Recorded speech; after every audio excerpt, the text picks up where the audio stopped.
사랑하는 성도 여러분, 2020년 마지막 주일을 맞이했습니다.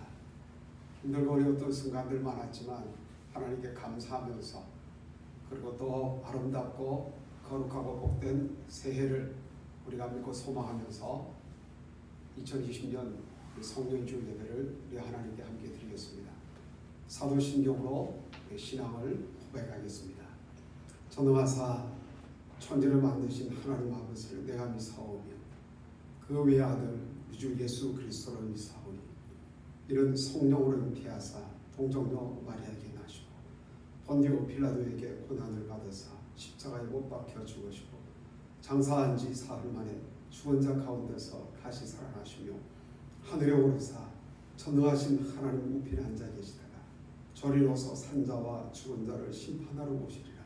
성령을 믿사오며 거룩한 공회와 성도가 서로 교통하는 것과 죄를 사하여 주시는 것과 몸이 다시 사는 것과 영원히 사는 것을 믿사옵나이다. 아멘. 301장 함께 찬송하시겠습니다.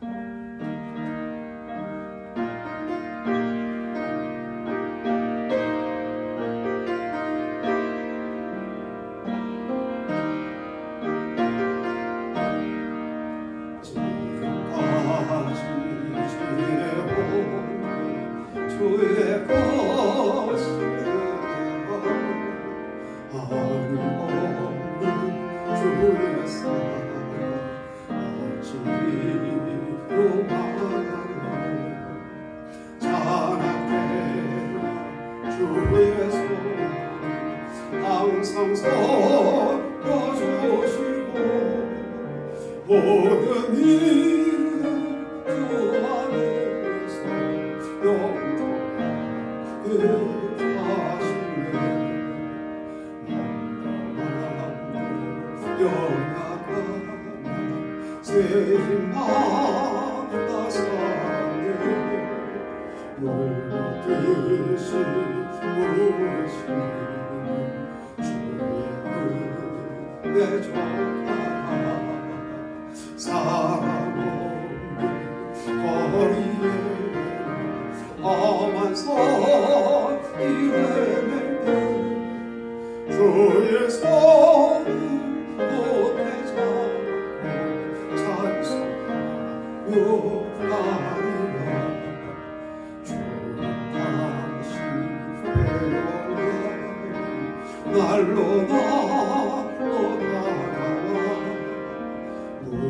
무거운지 주께 맡기 어서라. 몸을 삼네 나를 위해 예비하신 고향집에 돌아가 아버지의 품 안에서 영원하고 살리라. 하나님 말씀 창세기 25장 1절에서 11절까지 말씀 제가 봉독하겠습니다. 아브라함이 후초를 맞이하였으니 그의 이름은 그두라라. 그가 시므란과 욕산과 무단과 미디안과 이스박과 수아를 낳고 욕산은 스바와 드단을 낳았으며 드단의 자손은 아수로 족속과 러두시 족속과 르우미 족속이며 미디안의 아들은 에바와 에벨과 한옥과 아비다와 엘다하이니 다 그두라의 자손이었더라. 아브라함이 이삭에게 자기 모든 소유를 주었고 자기 소자들에게도 재산을 주어 자기 생전에 그들로 하여금 자기 아들 이삭을 떠나 동방 곧 동쪽 땅으로 가게 하였더라. 아브라함이 향년이 175세라. 그의 나이가 높고 늙어서 기운이 다하여 죽어 자기 열조에게로 돌아가며 그의 아들들이 이삭과 이스마엘이 그를 마므랴 헷 족속 소알의 아들 에브론의 밭에 있는 막벨라굴에 장사하였으니 이것은 아브라함이 헷 족속에서 산 밭이라. 아브라함과 그의 아내 사라가 거기 장사되리라. 아브라함이 죽은 후에 하나님이 그의 아들 이삭에게 복을 주셨고 이삭은 부엘라 헤로이 근처에 거주하였더라. 아멘. 사랑하는 성도 여러분, 정말 지난 2020년 감염병과 여러 많은 문제들로 인해서 정말 힘들고 어려운 기억하기 싫은 그런 순간들이었지만, 그러나 우리의 마지막은 항상 감사와 기쁨과 만족으로 후회함이 없고 부끄러움이 없는 그런 순간들로 기록될 수 있어야 될 줄 믿습니다. 오늘 제가 읽은 부분은 아브라함의 임종 사건을 기록하고 있는 그런 내용입니다. 드디어 믿음의 아버지 아브라함도 그 인생 여정에서의 마지막 순간에 도달했습니다. 임종은 결산의 순간이죠. 아브라함의 임종은 한마디로 아름다운 결산이라고 말할 수 있습니다. 북구라파의 성자인 오할레스비의 기도라고 하는 책에 아름다운 이야기가 소개되어 있습니다. 예수님을 잘 믿는 할머니 한 분이 있었습니다. 이분이 처녀 시절부터 마음속에 갖고 있던 일관성 있는 기도 제목 하나가 있었는데, 그 기도 제목이 뭐냐면, 하나님 제 임종을 아름답게 주시옵소서, 아름답게 죽을 수 있도록 도와주시옵소서. 그분이 할머니가 되었을 때 자기 몸을 의탁할 집이 없었습니다. 그래서 처음에 친척을 찾아다니면서 함께 살게다고 부탁했고, 그리고 나는 집에 전혀 부담이 되지 않을 것이다, 오히려 축복이 될 것이다 라고 했습니다.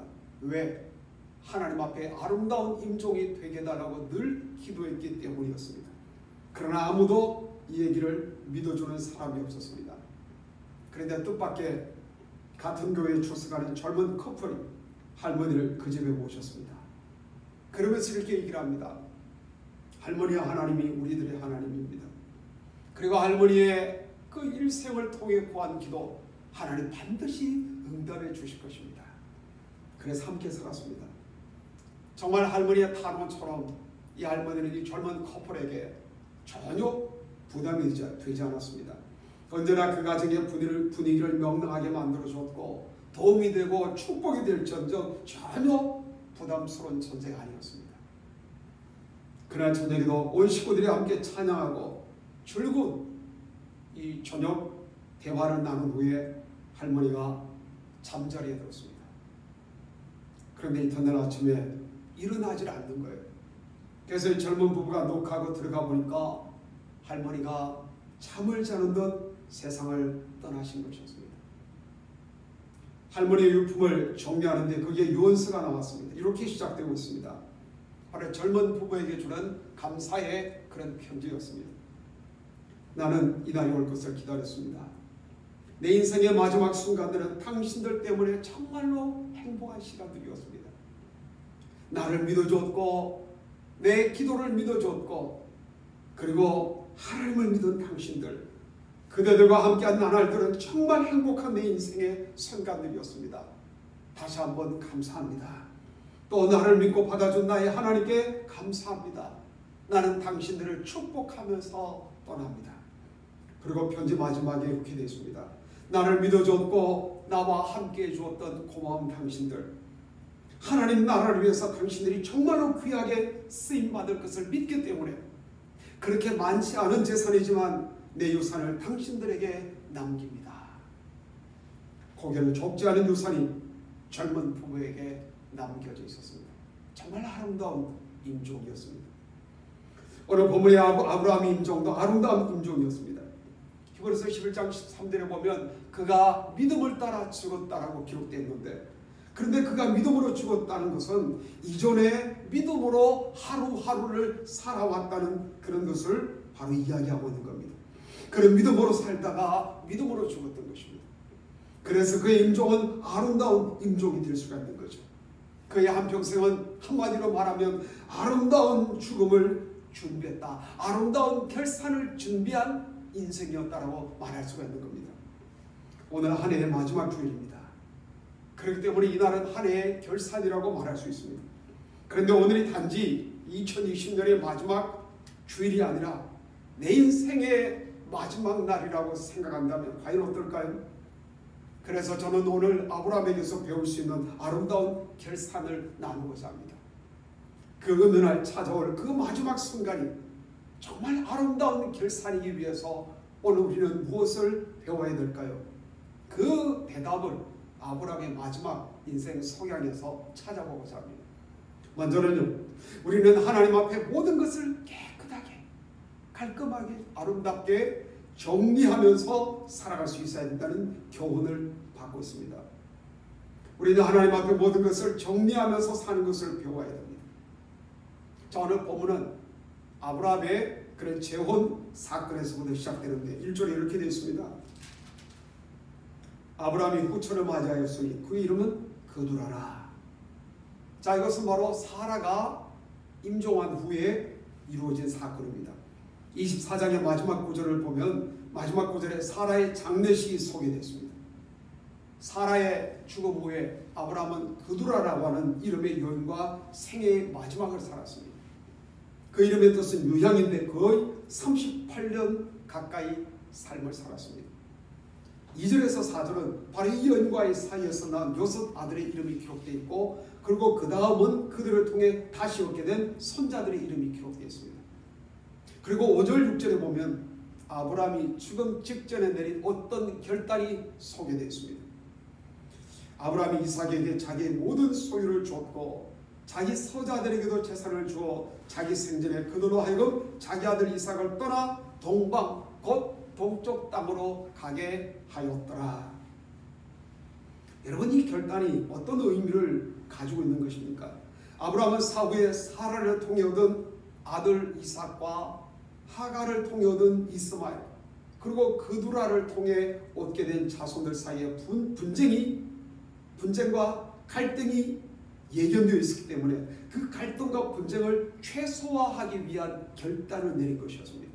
그래서 이삭뿐만 아니라 서자들에게도 그 재물을 분배한 거죠. 뿐만 아니라 서자들에게는 이삭이 있던 땅을 떠나 동쪽으로 가서 살게 하는 그런 조처를 취했습니다. 어쨌든 사후에 있을 모든 상황을 예견하고 그 갈등을 최소화시키고 자기의 삶을 깨끗하게 마무리하고자 하는 아브라함의 의도가 거기에 담겨 있는 겁니다. 여기 중요한 것은요, 6절에 바로 생전에 자기 서자들에게도 재산을 주어 자기 생전에라고 하는 단어입니다. 아브라함은 그 일을 미리 준비한 겁니다. 그렇습니다. 죽으면 되도록 빨리 준비되어져야 됩니다. 우리 한국 사람들은 아직도 죽음을 준비하는 유언의 문화가 익숙하지 않습니다. 많은 미국 사람들은요, 유언장을 가지고 다닙니다. 한 장은 자기 집에, 그리고 복사한 것은 자기 이 지갑에다가 넣어둡니다. 그리고 변호사 공천까지 받아둡니다. 언제 무슨 일이 일어나도 깨끗하게 자기 사고를 정리하기 위한 거죠.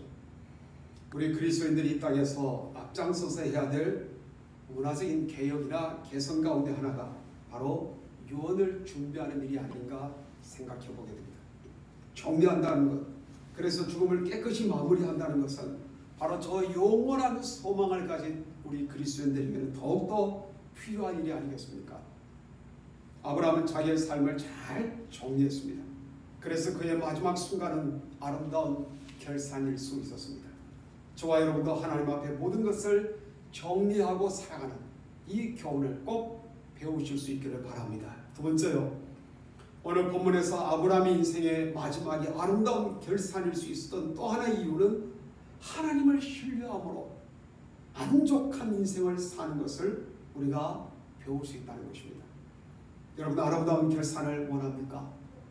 하나님을 신뢰함으로 만족한 인생을 살아갈 줄 알아야 합니다. 레오나르도 다빈치가 그런 얘기했습니다. 잘 보낸 하루가 편안한 잠을 가져다 준다. 그리고 잘 보낸 일생은 편안한 죽음을 선물로 내린다. 우리가 하루를 기분 좋고 유쾌하게 지내고 나면 그날 밤에 잠자리에 들 때 얼마나 그 잠이 달콤하고 유쾌합니까? 그러나 하루 종일 불안하고 초조하고 고통스러운 하루를 보내면 그 잠자리도 불안하지 않습니까? 잘 보낸 하루가 편안한 잠을 선물하듯이 잘 보낸 인생은 편안한 죽음을 선물로 내리게 되는 것입니다. 저는 이것이 아브라함의 인생에 있어서 그대로 적용된다고 생각을 합니다.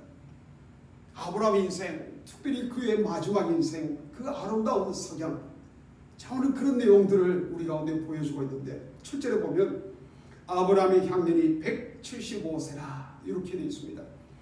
아브라함이 하나님의 부르심을 받아 약속의 땅, 그 젖과 꿀이 흐르는 가나안 땅을 향해서 출발할 때가 여러분 몇 살이었습니까? 75세였습니다. 하나님의 부르심을 받고 하나님과 동행하며 살아갔던 인생이 약 100년입니다. 100년. 그의 삶이 어떤 삶이었나요? 오늘 8절에 보면 이렇게 됐습니다. 그의 나이가 높고 늙어서 기운이 다하여 죽어 자기 열조에게로 돌아가매.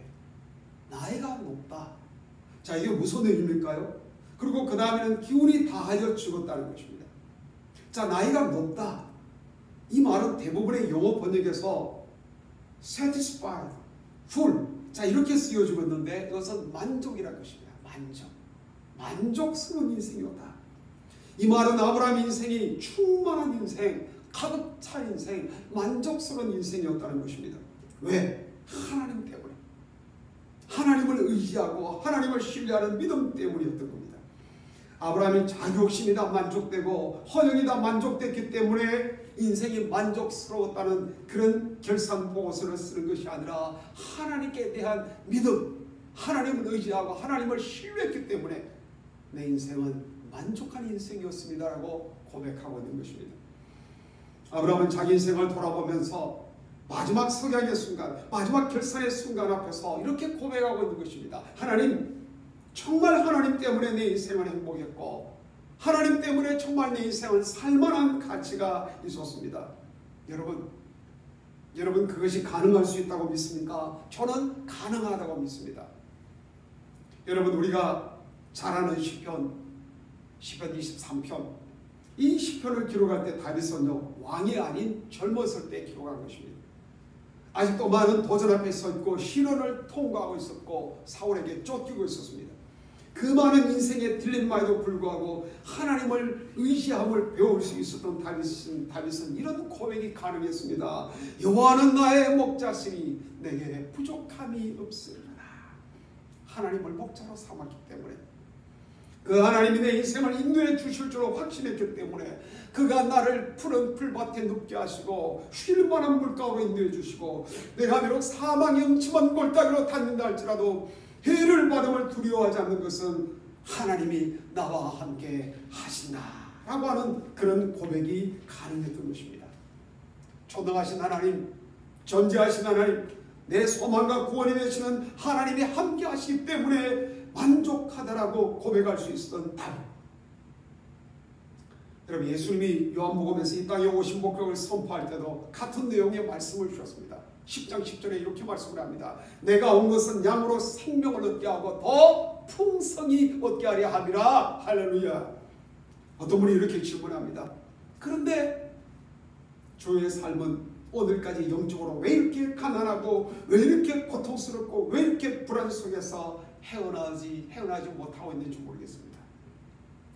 물론 그것은 간단하게 설명할 수 없을지 모릅니다. 그러나 저는 가장 중요한 이유 중에 하나가 하나님이 나와 함께 하신다는 약속, 하나님이 나를 인도하신다라고 하는 이런 하나님에 대한 충분한 신뢰가 없기 때문이 아닌가 생각해 봅니다. 구하지도 않았고 확실한 믿음도 없기 때문이다. 그렇게 말씀드릴 수 있는 거죠. 이런 얘기였습니다. 어떤 성도가 꿈을 꿨습니다. 근데 꿈속에서 고속도로를 달리고 있는데 이전에는 한 번도 보지 못했던 휴게소가 눈에 띄었습니다. 그리스도인들만이 쉬어갈 수 있는 그런 휴게소였습니다. 그래서 도대체 어떤 곳인가 해서 들어가 보니까 그 가게 앞에 이렇게 쓰여 있습니다. 이 가게에서는 당신이 여행하는 동안 필요한 모든 것을 구입할 수가 있습니다. 그래서 호기심을 가지고 가게를 들어가 보니까 보지 못하는 물건들이 많이 진열되어 있었습니다. 첫 코너를 가보니까 거기는 열매 코너인데 거기에 사랑이 있었습니다. 내게는 사랑이 필요해. 그래서 사랑을 이제 자기 바구니에 집어넣었습니다. 또 그 옆에 보니까 기쁨이 있고 평화가 있고 인내가 있고 온유가 있고 희락이 있고 충성이 있고 그래서 다 필요해서 집어넣었습니다. 그 다음에 그 옆에는 은사라고 하는 코너가 있었는데 거기 보니까 지혜, 지식, 병고침, 능력 행함, 예언 이런 이 은사들이 많이 있어서 그것도 계속 집어넣었습니다. 바구니가 꽉 찼습니다. 카운터를 나오면서 이건 얼마입니까? 모르니까 그 자매가 이렇게 얘기를 합니다. 웃으면서 여기서는요 그리스도인들에게는요 모든 것을 무료로 제공합니다. 그러면서 한마디 이렇게 덧붙입니다. 오래전에 예수님이 갈보리에서 모든 값을 다 지불해 주셨거든요. 꿈속에서 얼마나 기쁜지 이분이 할렐루야 하다가 잠을 깼다는 것입니다. 사랑하는 여러분, 이 모든 것을 하나님이 주셨다고 믿습니까? 야고보장에 보면 17절에 이런 말씀이 있습니다. 온갖 좋은 은사와 온전한 선물이 다 위로부터 빛들의 아버지에게서로부터 내려온다. 우리 이 선물들을 누리면서 만족한 삶을 살 수 있는데 그 하나님을 신뢰하지 못하고 그 하나님께 구하지 못함으로 말미암아 우리의 삶은 아직도 어려움과 이 부족함 속에서 허우적대고 있는 것이 아닌지 모르겠습니다. 다시 말씀드립니다.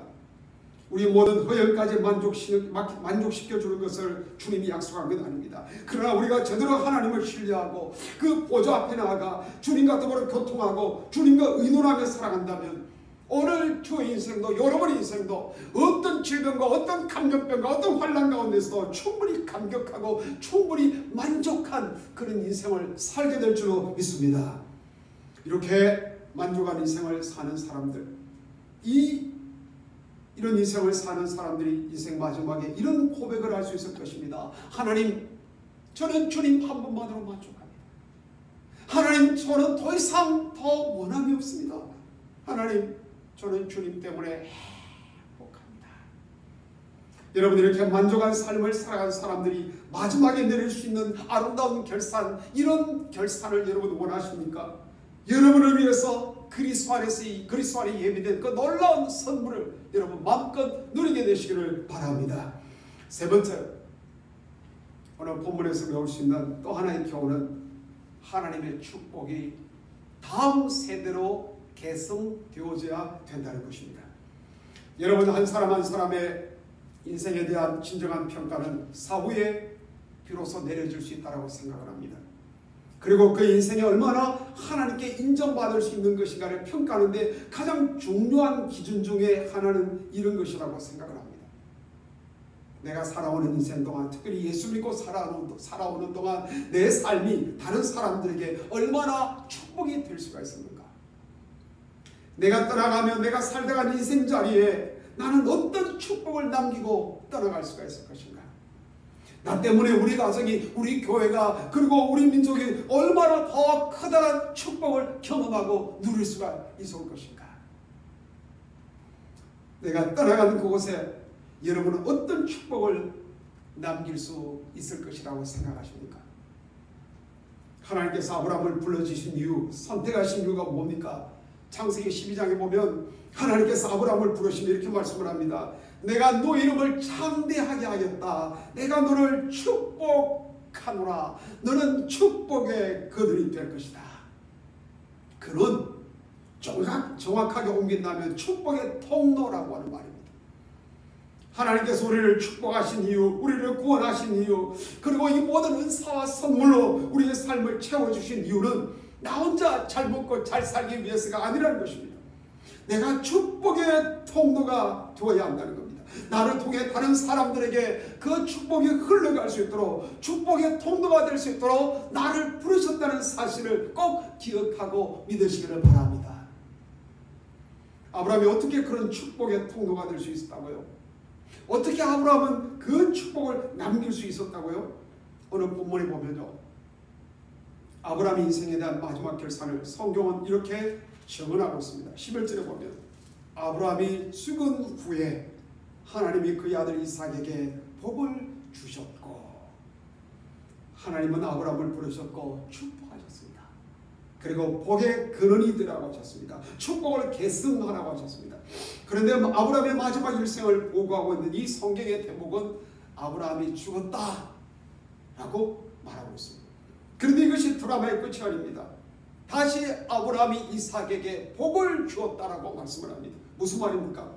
아브라함이 받았던 축복이 그 아들 이삭에게 계승되어졌다는 얘기입니다. 그렇습니다. 축복은 내게만 머물러 있어서는 안 됩니다. 축복은 전달되어져야 되고 계승되어져야 됩니다. 그래서 다음 세대가 더 나은 세상에서 더 하나님을 잘 섬기고 더 하나님을 더 찬양할 수 있어야 됩니다. 이것이 바로 역사의 의미이기도 합니다.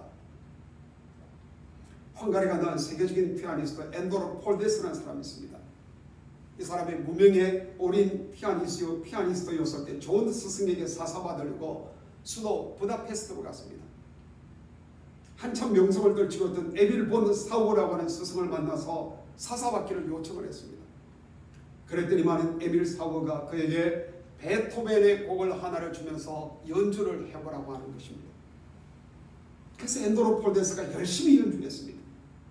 이 선생님이 경청을 하고 이제 그 연주가 끝나자 갑자기 다가와서 엔도르 폴데스 앞에 무릎을 꿇고 그의 이마에 키스를 하면서 이렇게 말합니다. 내 아들아, 내가 너에게 오늘 한 이 키스의 의미를 잊지 않았으면 좋겠다.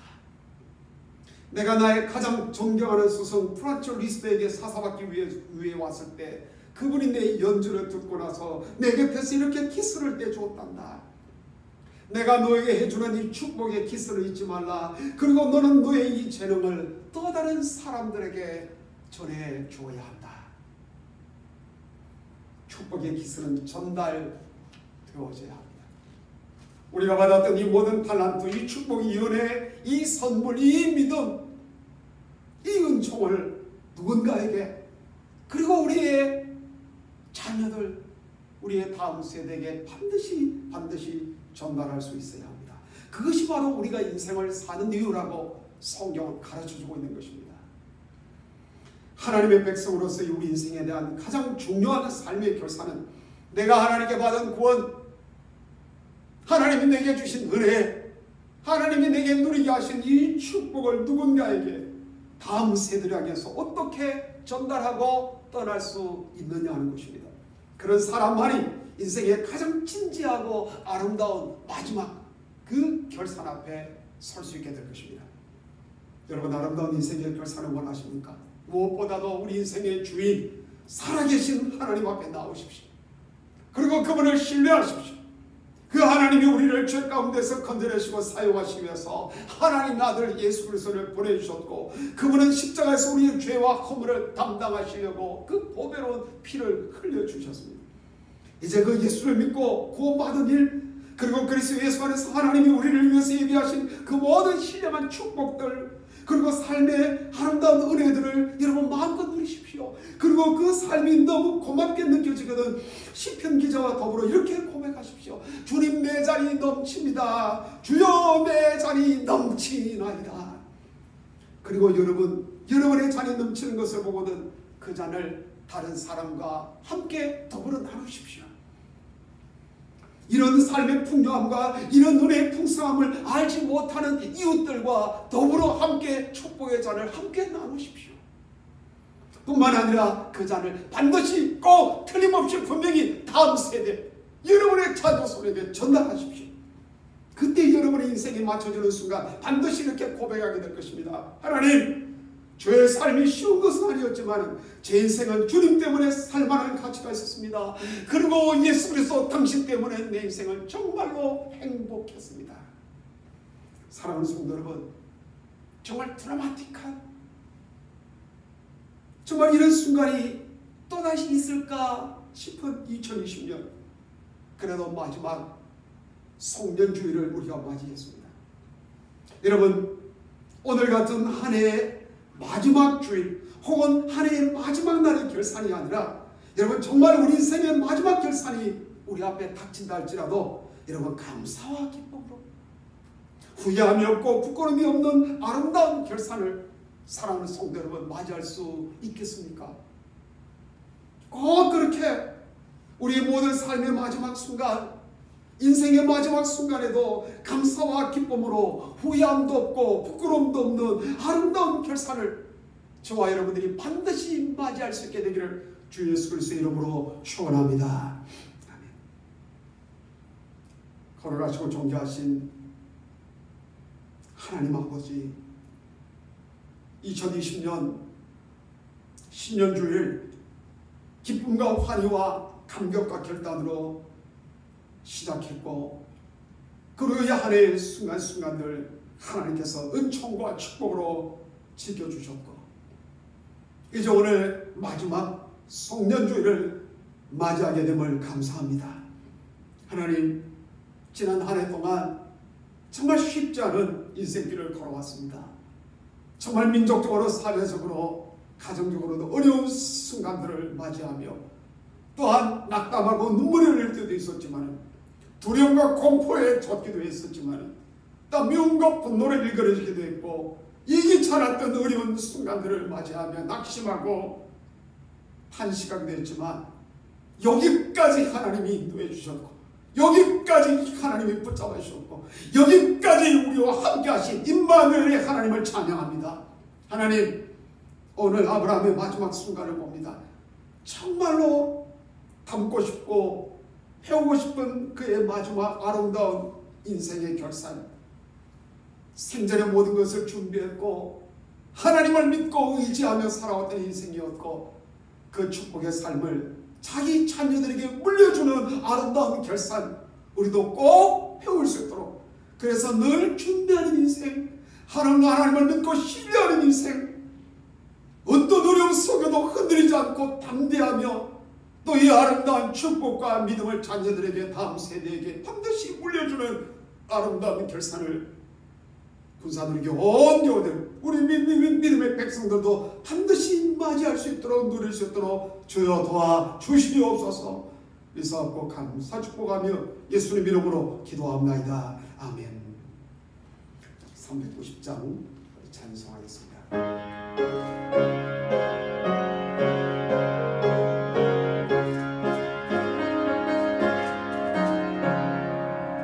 예수가 거느리시는 절고 떠나가리라. 조량의 작업되는 것 예수가 거느리시네. 조나 항상 널 모시고 날 지니 주날 항상 널 모시고 널 치니 거느리시네. 때때로 강남을 때때로 기뻐 봄맞이 제게 쓰고 명예를 인도하시네. 조나 왕사 널 모시고 날 지니 거느리시네. 조나 왕사 널 모시고 날 지니 거느리시네. 내 주의 손을 붙잡고 천국에 올라가겠네.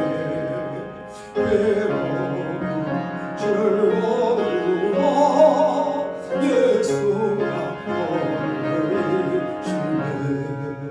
조나 왕사 널 모시고 날 지니 거느리시네. 조나 왕사 널 모시고 날 지니 거느리시네. 내 세상이 멸할 때에 마귀의 권세이기에 천국에 가는 오늘도 예수가 거느리시네. 조나 왕사 널 모시고 날 지니 거느리시네. 조나 왕사 널 모시고 날 지니 거느리시네.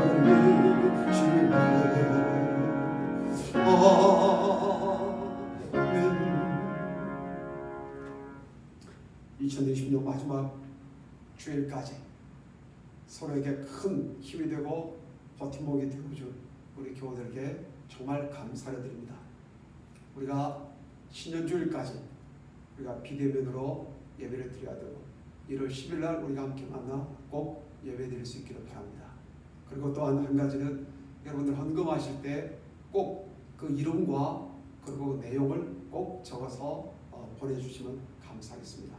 송구영신 예배도 같이 드리지 못하는데 제가 영상을 하나 보내드릴 테니까 그걸 보시고요. 그리고 또 가족들과 꼭 함께 한 해를 보내고 한 해를 맞이할 수 있기를 바랍니다. 축도로 송년주일 예배를 마칩니다. 이제는 우리 구주 예수 그리스도의 은혜와 우리 아버지 하나님의 만극하시고 놀라우신 사랑하심과 성령님의 감동, 감화, 위로, 교통, 충만, 내주 역사하심, 에베네셀의 하나님, 요아일의 하나님, 임마누엘의 하나님, 여기까지 우리를 인도하시고 환난과 질곡과 감염병과 수많은 죄와 시련과 문제 가운데서도 강한 오른팔을 우리를 붙잡아 주셔서 여기까지 이르게 하신 하나님께 감사드리며 오늘 우리의 인생의 마지막이, 한 해의 마지막이, 인생의 마지막이 언제나 아브라함처럼 아름다운 결산이 될 수 있도록 늘 믿음으로 미리미리 준비하며 그리고 하나님을 언제나 신뢰하며 오늘 우리의 믿음의 유산과 축복의 유산을 반드시 자녀들에게 물려주며 아름다운 결산을 맞이하는 하나님의 백성들이 되리라 결단하며 이제 2021을 향해서 부푼 가슴 안고 새해는 복된 날, 평화로운 날, 은혜가 충만한 하나님이 동행하셔서 늘 승리하는 새해가 되리라 확신하며 이제 그 믿음과 기대를 안고 세상을 향해 나아가는 군산우리교회 모든 교우들 머리 위에 이 군산도성과 민족 이 나라와 북녘의 형제 자매들과 복음 전하는 선교사님들 위해 지금부터 영원까지 함께하여 주옵시기를 간절히 축원하옵나이다. 아멘.